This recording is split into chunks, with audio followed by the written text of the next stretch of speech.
Okay, 4025 MAA mechanics. This is tutorial 6. We studied stresses and strains. So let's start with exercise level 1.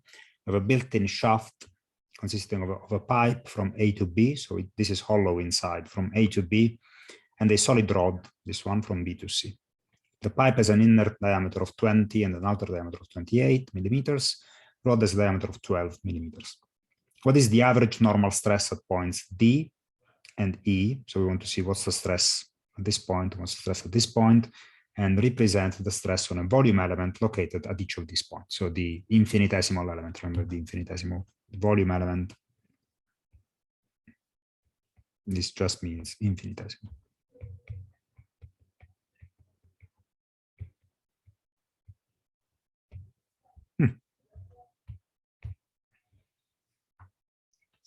So how do we start this? First of all, let's check that this is in equilibrium. We have +4, -12, +8. So 4 and 8 is 12, -12 is 0. So that's good to go. So let's say the rod, the shaft is in equilibrium under the active loads.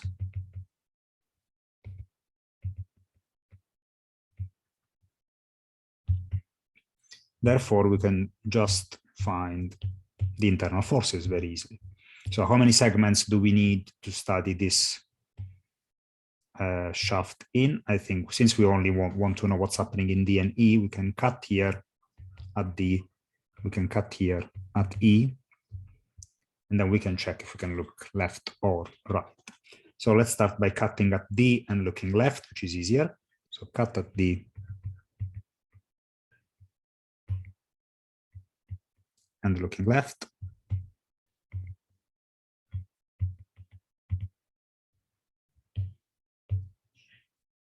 I have this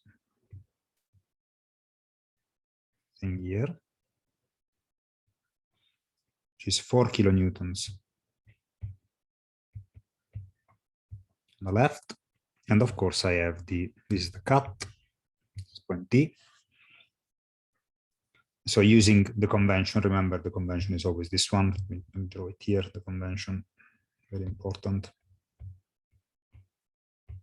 Positive.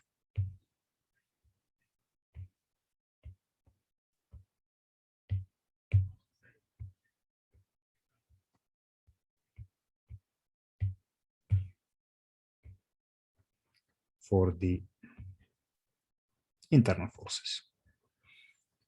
So of course, everything is horizontal. Every force is horizontal here. So the shear force is 0 and the bending moment is also 0. So let's not take that into account. Let's only take into account this thing, which is ND. So the normal force at point D, because that's what we want. Force at point D. We want to find what's the stress at point D. So remember, the stress is normal force divided by the cross-sectional area. How do we find ND? Well, ND is very easy. From equilibrium equation, we find that ND is negative 4,000 newtons, so negative 4 kilonewtons, so which is a compressive action,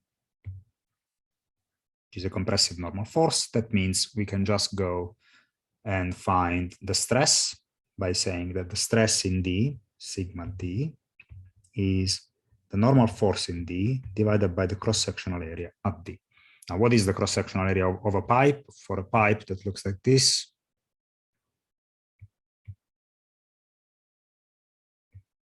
okay, you should agree with me that the area is just this one. That's the cross-sectional area. And let's say that this is the small diameter, the inner, and this is the large diameter. Is this diameter, more or less? The outer.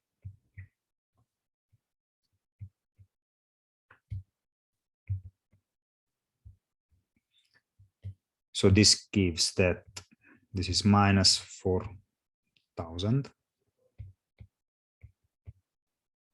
Remember, if you use millimeter, if we use newtons and millimeters, we can find what's the result in megapascal. So minus 4,000 divided by the area is pi d outer squared minus divided by 4 minus pi d inner squared divided by 4. So the outer is 28 and the inner is 20. The outer is 28, so let's make this here. 28 and this is 20. So this should give you a number of 13.3 megapascals. We are using newtons here. You're using Newton at the top. This one is in newtons. And these ones are in millimeters squared. Okay, so overall they give megapascals. Any questions? Okay, doesn't look like so. So what we have is the same thing all over again for E. So for point E, if I cut and look right, which is easier. So now cut at E and looking right, we get, I have to draw this thing now. Go from the other way.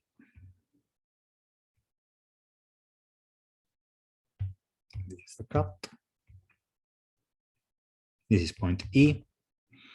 And so my normal force now goes in this direction, NE, looking, using this convention, looking right. And on the other end, we have an 8 kilonewton force here. 8 kilonewton force.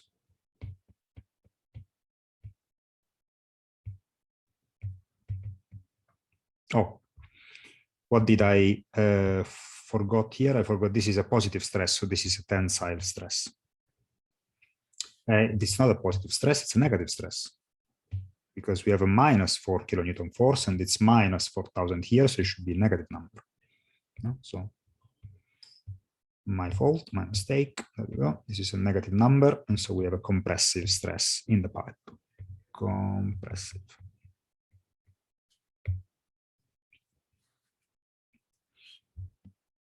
For the other side, we have that NE, and E is also 8,000 newtons, of course. And so we have that the stress of the section of the pipe, no, this is the rod. The rod is just like this, so it's the entire area of the rod. We only have, let's call this small d. And so the stress of the rod is just sigma E equals the normal force at E divided by the area at E. This gives 8,000 newtons divided by 12 squared. I think that was 12. Yes, 12 squared divided by 4. And this should be giving 70.7 megapascal. So 70.7 megapascal. Again, these are newtons. These are millimeters squared. So they give a result in megapascal. And this is a tensile stress.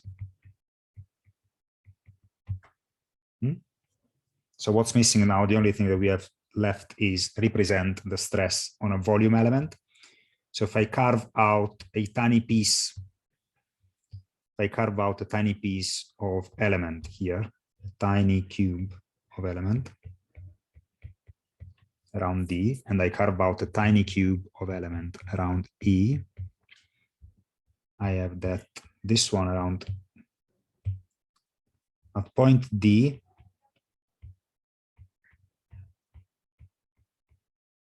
I have a stress that goes like this. It's a compressive stress of minus 13.3 megapascal.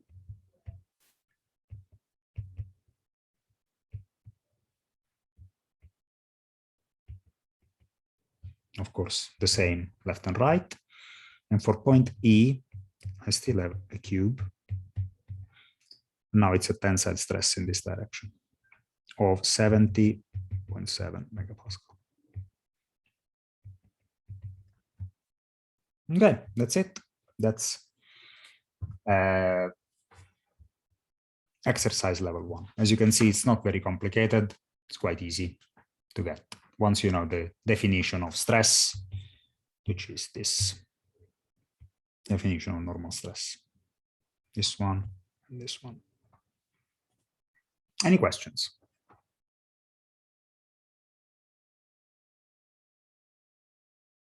No, looks like we don't have any questions. So let's go on now and check the solution for exercise level 2. Now we have this joint, which looks like, if you look at this, these ones,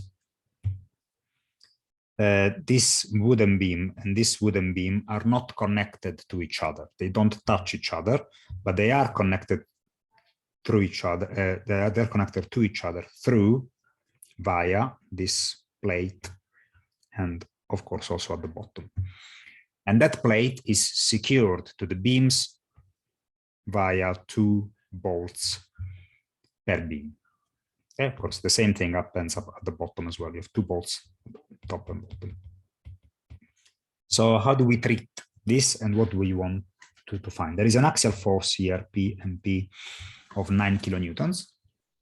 We want to determine the average shear stress, the shear stress average. I remember the formula is tau average is V over A, very easy.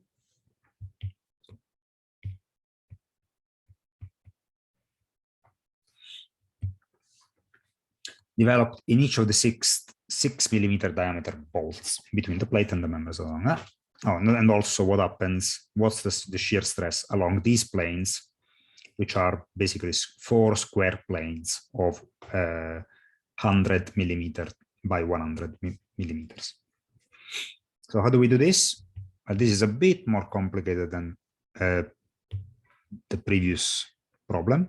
So what we have is that we have something like this.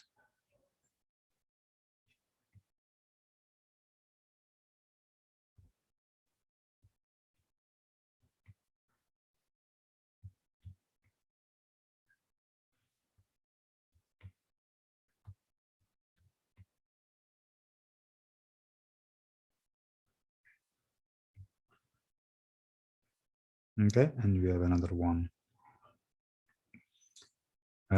say here.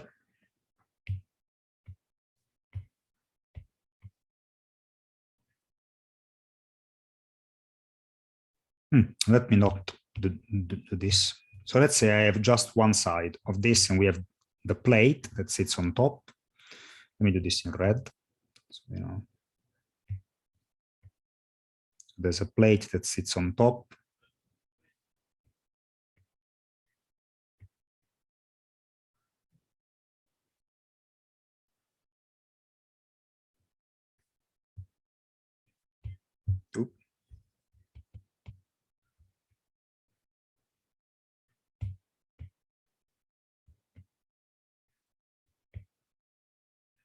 Okay.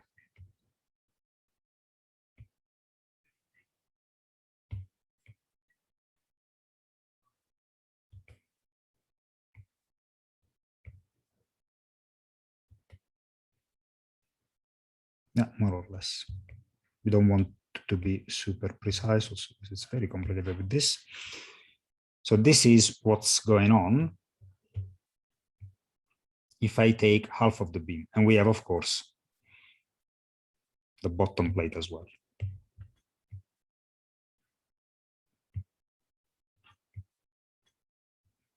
Okay. Now, there is a force applied here, and that force is 9,000 newtons, 9 kilonewtons. And of course, this thing, which is the plate, which has been cut in half, I'm sectioning here through this section. I'm taking a section like this. I'm seeing what's happening inside. So this force must be exerted by the plate. Agreed? Because everything is in equilibrium. Okay, this force, of course, since everything is symmetric, is 4.5 and 4.5 kilonewtons. Okay, so let's go further and remove the plates from the top. If we remove the plates from the top, what happens is that we get this situation here now, where we have this.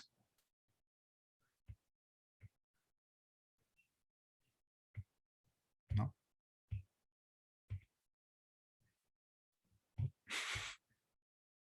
There you go.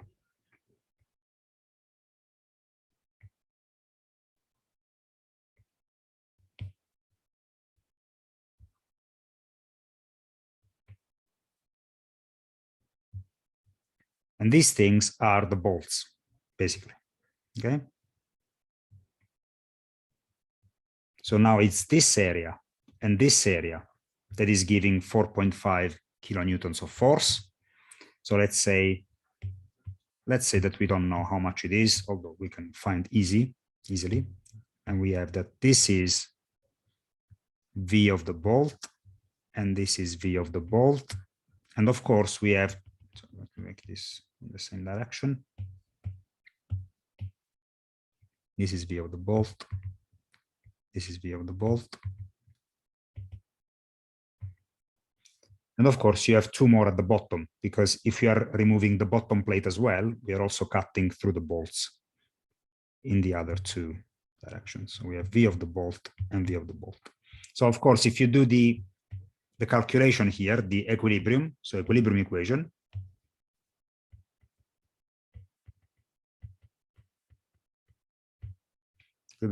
gives you that for VB minus 9,000 equals 0. So that means that VB is 9,000 divided by 4. And that is 9,000 divided by 4. 9,000 divided by 4 gives 2,250. And these are the shear forces on the bolts, okay, on these ones. Why are these shear forces? It looks like these are normal forces. Yes, they are normal forces for this surface, but for these ones, they are shear forces. So they are normal forces for the beam, but shear forces for the bolts. Does it make sense? It's very important that you understand what's the difference. The difference is that these forces are are perpendicular to the surface for the beam, but they are parallel to the section of the bolt. And so they are shear forces for the bolts, but normal forces for the beam. Okay, now that we have VB, it's very easy to find the average shear stress. Tau average is just the shear force on the bolt divided by the area of the bolt. And so this is 2,250 divided by the area of the bolt is pi times the 6 millimeter diameter bolt. So it's 6 squared divided by 4. And this gives 79.6 megapascals, just copying from the solution. How do I know that this is megapascal? Well, I know because this one is in newtons and this one is in millimeters squared. So this is automatically megapascals. All right, so how do we answer this part here that says what's the shear stress on these 4 planes? It's the same thing. So what we have is that you have one force here, it's 9 kilonewtons. And then you have 4 shear forces on this plane, VB. And so VB, 4 VB is still equal to 9,000. So that means that VB is 9,000 divided by 4. So it's the same 2,250, just the area of the planes is different. So tau average for the bolt is this, and tau average for the planes is 2,250 newtons, no need, divided by the area of the plane. Let me do this here. So the formula is the VP divided by AP. So let me call this VP, not VP.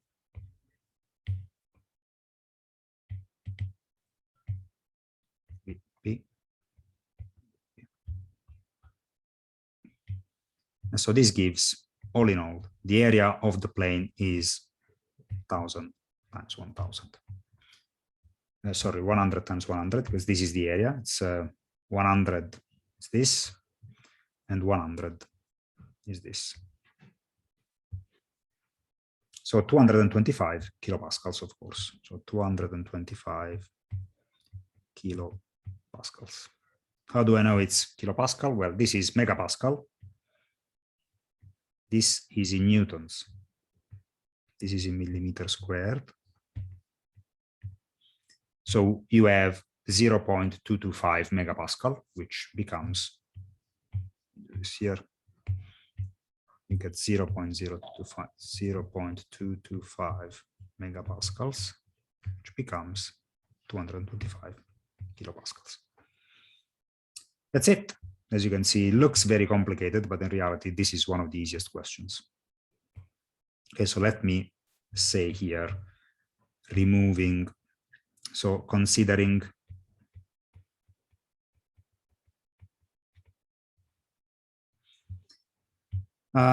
even better, let's say cut in between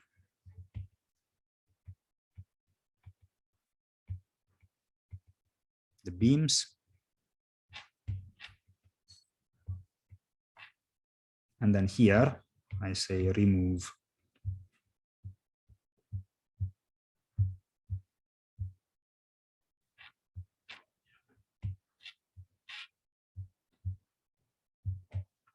and here I say remove the plates. But cut away, so we keep using the same thing, so cut away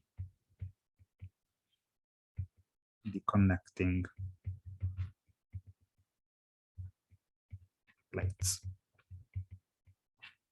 Okay, so it's all a game of cutting and making sure that everything is in equilibrium.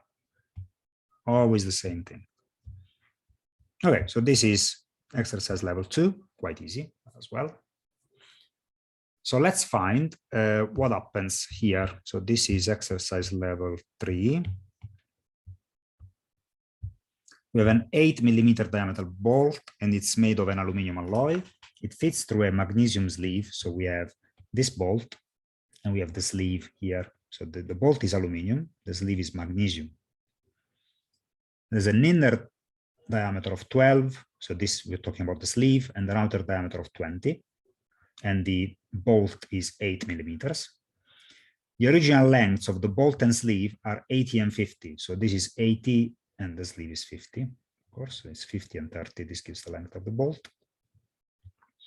Determine the strains in the sleeve and the bolt. If the nut on the bolt is tightened so that the tension in the bolt is 8,000 newtons, we know that the tension of the bolt is 8,000 newtons. The material at A is rigid, so this material doesn't deform in any way. So the strain in this material is 0. And so we have also the Young's modulus of the aluminium and the Young's modulus of the magnesium. Now, this is, again, this looks very complicated, but it's not very, very complicated after all. So let's draw the bolt head. This is the head of the bolt. And let's say that we have this.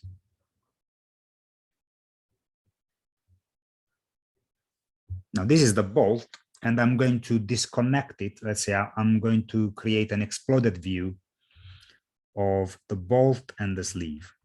So this is the sleeve.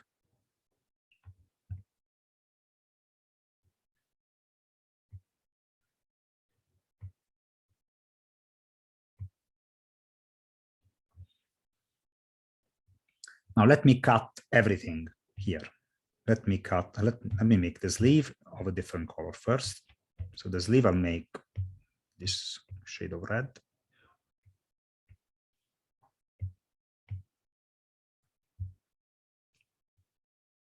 And let me cut everything here.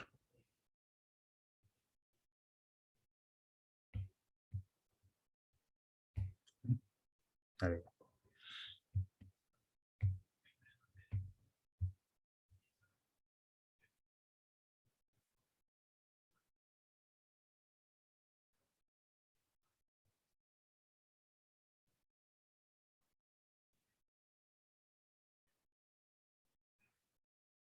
Okay. Now, what happens is that we have exploded here. So we need to model the interaction between the bolt and the nut. But we know, sorry, with the bolt and the sleeve, but we know that this bolt is in tension. So we know that this bolt feels,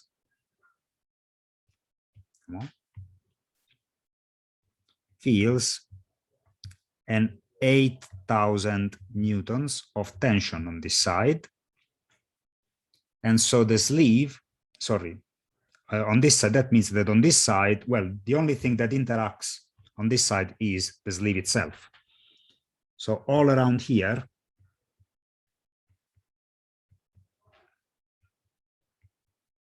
okay, there is 8,000 newtons worth of forces all around it. Okay, I don't know, I can't say that each one of these is 8,000, but I know that all of these tiny arrows, all summed all together around the bolt, because remember, if we look at this from the bottom, this looks like this. So we have a sleeve,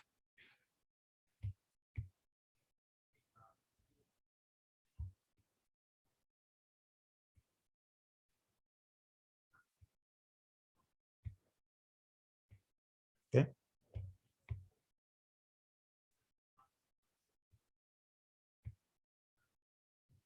and we have the bolt.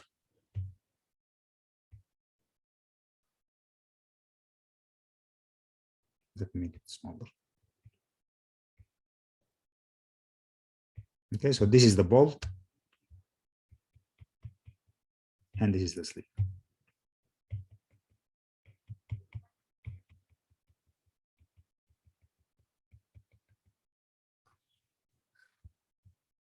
The sleeve,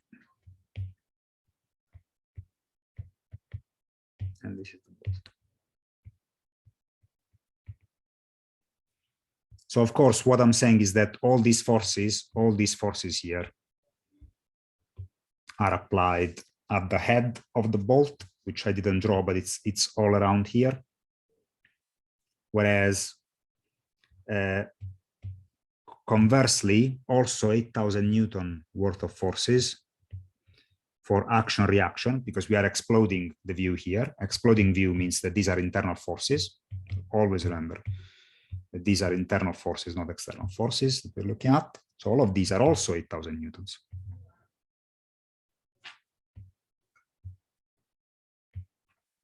And so that means that the normal force that must be applied here, and again, I'm using, it's one normal force that is applied all around this area. So it's not two forces, it's only one. And this must be 8,000 Newtons. So what we are saying is that if the bolt is 8,000 Newtons in tension, that means that the sleeve is 8,000 Newtons in compression. It must be, because the bolt tends to shrink, basically, the sleeve itself. All right. Now that we have this free body diagram, let me say, now that we have this free body diagram, Here, this is the bolt. It's the sleeve.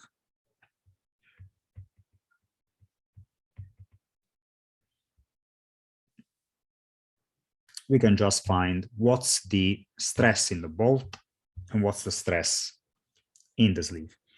We want the strains in the sleeve and bolt. So first of all, to find the strains, remember strain, let's recall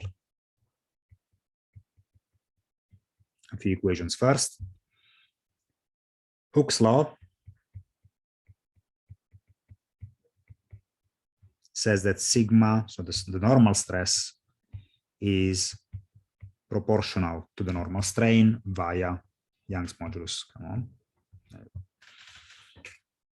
And then we have that the stress definition is sigma equals normal force divided by area.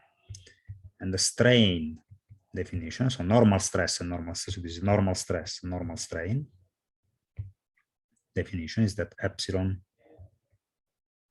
is elongation divided by original length.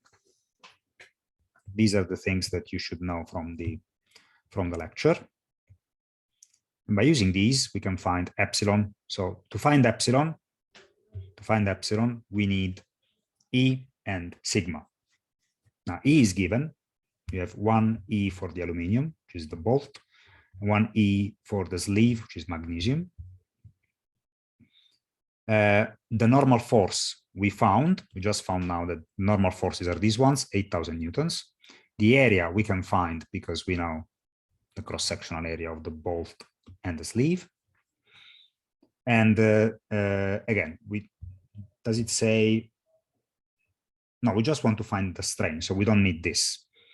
But if it did ask for what's the final length of the sleeve, so what's the shrink, what is the contraction of the sleeve, or what is the extension of the bolt under these forces, you could easily find out.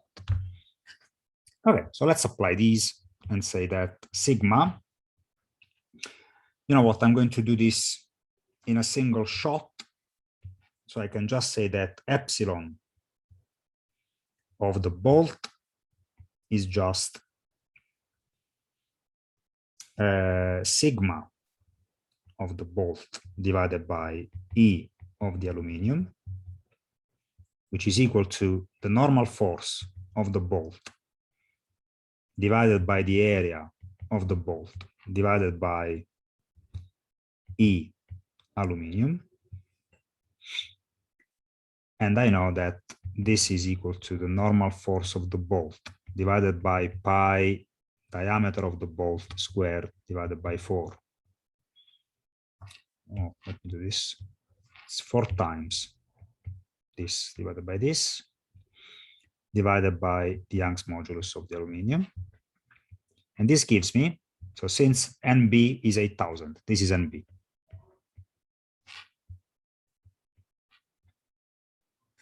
So 4 times 8,000 divided by pi d squared. So this gives me 4 NB divided by pi d squared E aluminium. This is equal to, let me do this calculation. 4 times 8,000 times, no, times nothing. So divided by pi divided by d squared, which is 8 millimeters squared, 8 squared, and divided by,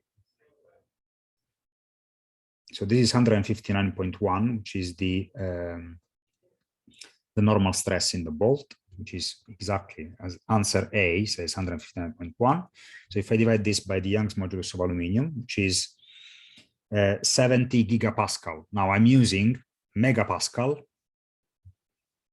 This is megapascal. So this one must also be megapascal. Okay, otherwise you get this all wrong. So 159.1 divided by 70,000 megapascal, it's 0.002. 227, 0.00227. 0.00227. And it's no units, so you don't need any units, okay? Dimensionless. Or you can say millimeters per millimeters.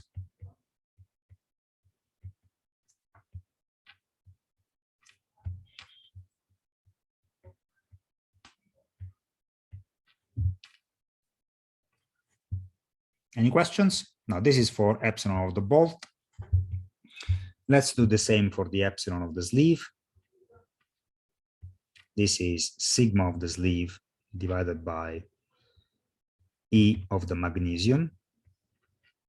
It's magnesium, yes, Mg, which is 45,000. So this is NS divided by AS divided by E of the magnesium, which is equal to 4 times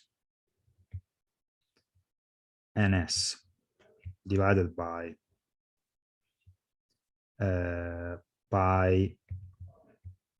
the outer squared minus the inner squared times again E of the magnesium.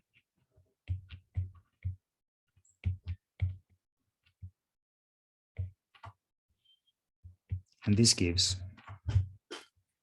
so let's start with the denominator. And I have pi times E of the magnesium, which we said is 45,000 megapascal, okay, times, and this is outer diameter squared, so 20 minus, so it's 20 squared minus 12 squared, it's 256. So this is the denominator. So I invert this, times 4 times 8,000. And this is 0.000884 millimeters per millimeter. So this is 8.88, 8.88? No, 8.84. Okay. 8.84 times 10 to the power minus 4. Yeah, times 10 to the power minus 4. No units, because this is also dimensionless.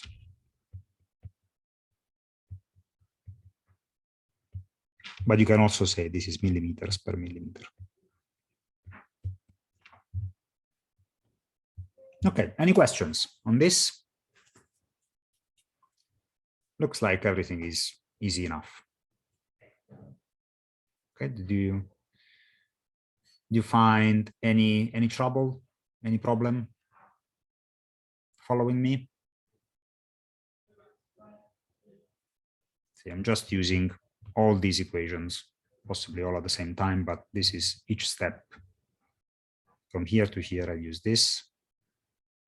This one is just the area of the bolt, and everything else is very easy to find in the end. All right, so let's do exercise level 4. Well, exercise level 4 is a bit more laborious than needed, because you also need to draw. You also need to draw the stress-strain curve. So we have a tensile test was performed on a specimen with original diameter of 12.5 millimeters. So that's the diameter of the specimen is 12.5 millimeters. And the gauge length, so L, is 50 millimeters. We have some data, the load applied and the elongation that we measured. So we measure the load, this is F, and this is delta L. plot the stress strain diagram. So we want to plot a diagram, which is called a stress strain diagram, which is one of the plots that I showed you. I have shown you in the lecture. So this is strain. This is stress. Of course, stress is in megapascals. And strain is no units. And so this is better done in Excel. You agree with me? So this is probably, if we fire up Excel, and just copy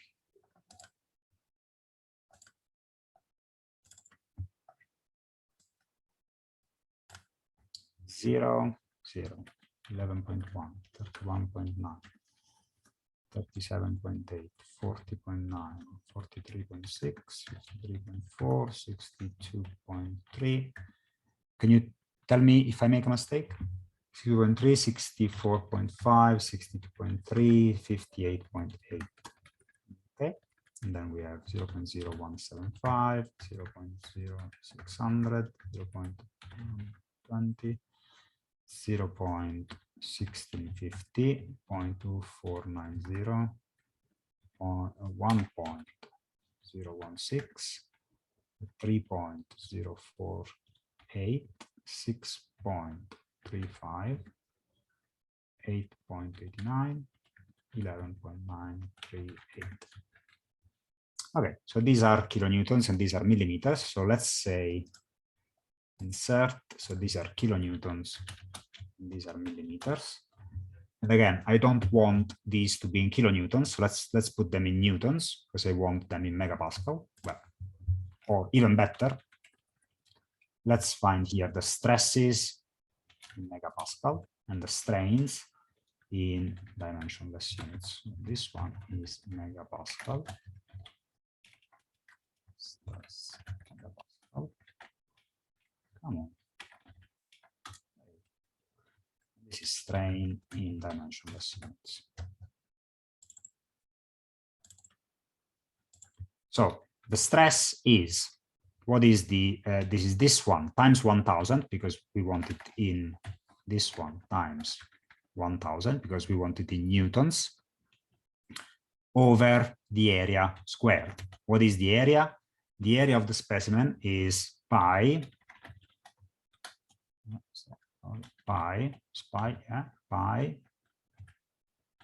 times diameter. Let's take the diameter here. Let's put the diameter here. Let's put it here.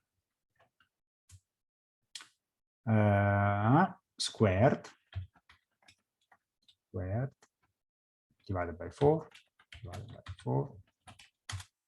Of course, you get a division by 0 because we want to put the diameter in millimeters here.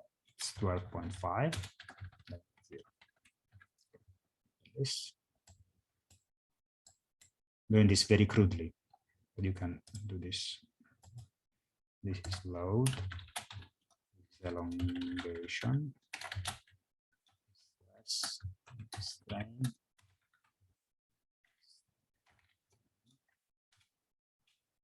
no units. This is megapascals. This is kilonewtons.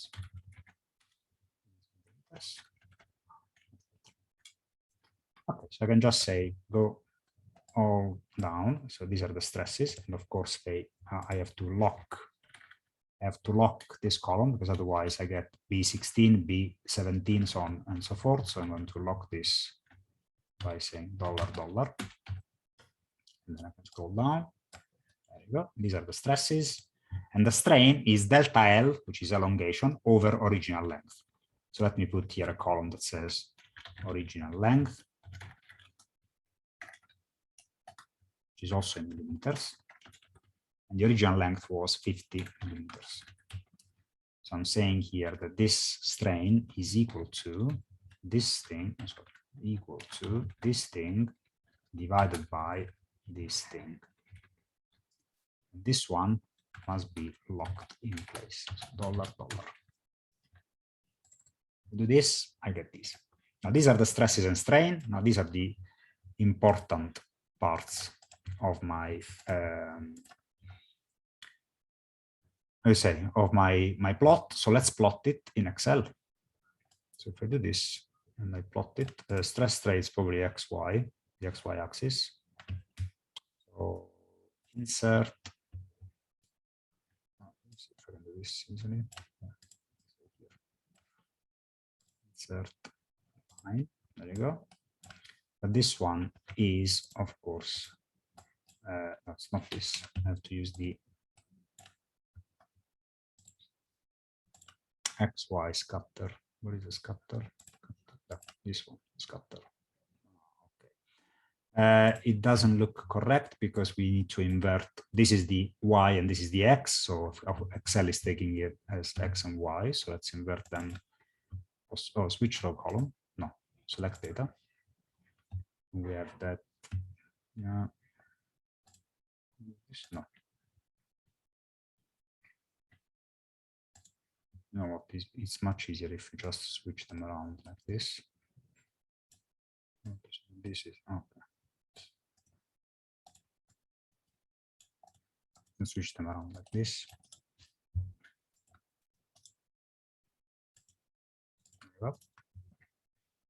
And so this one is insert scatter plot. This one is the plot we are looking for. This is the stress strain curve.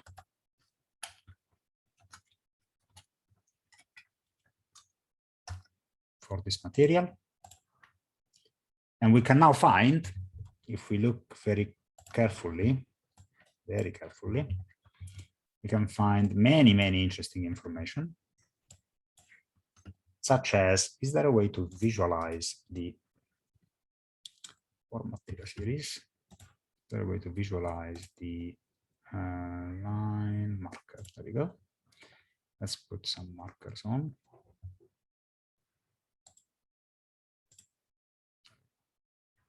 Let's say I want these ones. These are the data points that we have. And with this, we can easily identify what's the Young's modulus. So what is the Young's modulus of this material? Remember, Young's modulus is where is the point where it starts. So it's the slope of this curve. So what's the slope of this curve? Well, it's very easy. You take this rise over run, so the initial slope.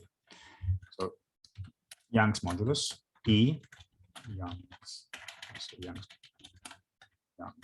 modulus E megapascal.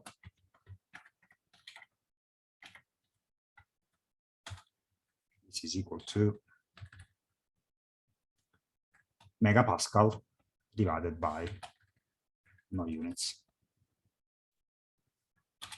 There we go. This is the Young's modulus in megapascal. So let's also find one in gigapascal,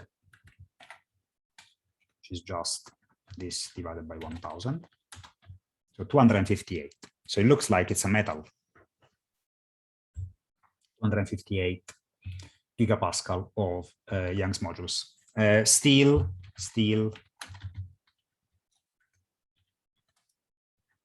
It's generally around 210-ish. Okay, so this is to 258, so it might be a steel alloy.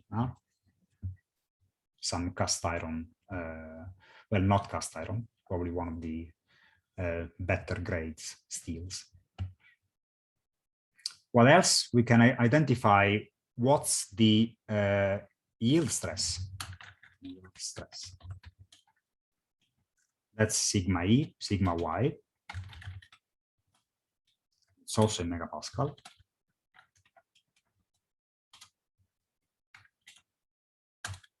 So the yield stress is the stress that starts deviating from linearity. So from here to here, it's a straight line, but then from here onward, it occurs to me, this starts deviating from the straight line. So I would say that approximately 308 megapascal is the yield stress for this. Is the yield stress for this material. Then we can find what's the largest, what's the ultimate tensile stress. It looks to me that this one is the top of the curve. Let's say about 525. So ultimate UTS, ultimate tensile stress.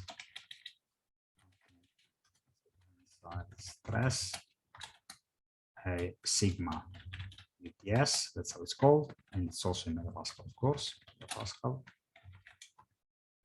Sorry, I keep doing this, but I want to make sure that you know all the units. All the units are very important. 525 megapascal, that's the top of the curve. And then finally, the other interesting point might be this fracture stress. So this is the stress where the specimen fractures. So the two ends just detach from each other. So it is 479 more or less. Let's say that fracture stress sigma F still in megapascals. Pascal. We have so 479. 479. Okay, now this is these are all the results you need to know about this exercise level 4, and I'll make a screenshot of this and attach it to the solution later. Okay, thank you very much for attending this session. I'm going to stop recording right now. If you have any questions, please ask me now.